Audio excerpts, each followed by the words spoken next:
Now, Premier Amory, you're also Minister of Labour, and you mentioned that you're not only Minister of Labour in St. Kitts, but Minister of Labour in Nevis. Could you outline what your functions are as the Minister of Labour? And could you tell us really what are some of the concerns in the labour market? Well, I think the Prime Minister was very considerate in giving me that ministry as part of my portfolio, because it means the matter of labor is a federal matter, but we have our own like work permit issues in Nevis, which is part of our constitutional responsibility. So having to deal with labor issues there in Nevis, and now, as I said, having to deal with labor issues here, only increases the number of incidents. It does not change the focus, because the focus of the Ministry of Labor is to provide the type of environment and the structure for good relations between employers and employees. That is, between those who are the hirers of labor and those who provide labor. I think that is simply what we do. We are not a trade union. We're not there to take the side of either the employer or the employee. We act in accordance with the law.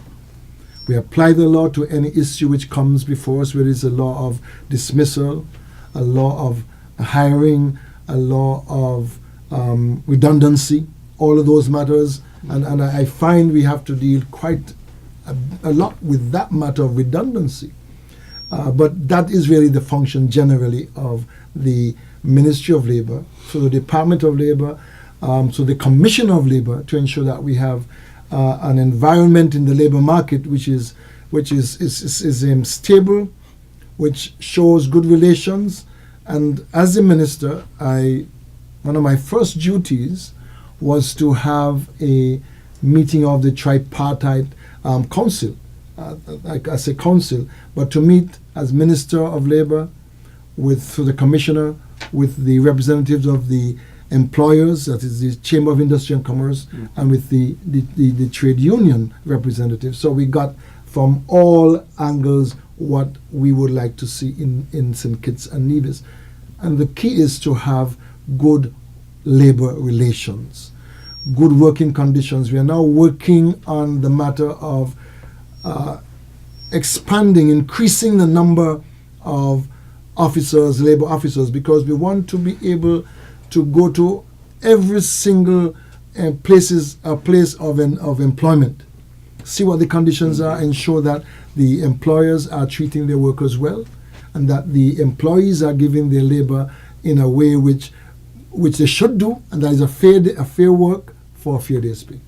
I think that is what we want to accomplish. And I want to say in the next couple of weeks before the end of the year, we want to follow through with some meetings, and we have the Department of Labour, the Commissioner and his staff already going into different places of employment to do training, to sensitize the employers, sensitize the employees of their rights and their responsibilities. Where we need to get this sorted out so that we can reduce some of the complaints which come to us. So we don't have to be having this back and forth between employers and employees, but we know that each group understands his role and performs his role in a way which is responsible to themselves and to those whom they either work for or who hire them. Now, that is quite interesting, because we don't want a situation where employers are taking advantage of their employees. Right. And that is something which we have to guard against. Employees are responsible and know their rights and so on.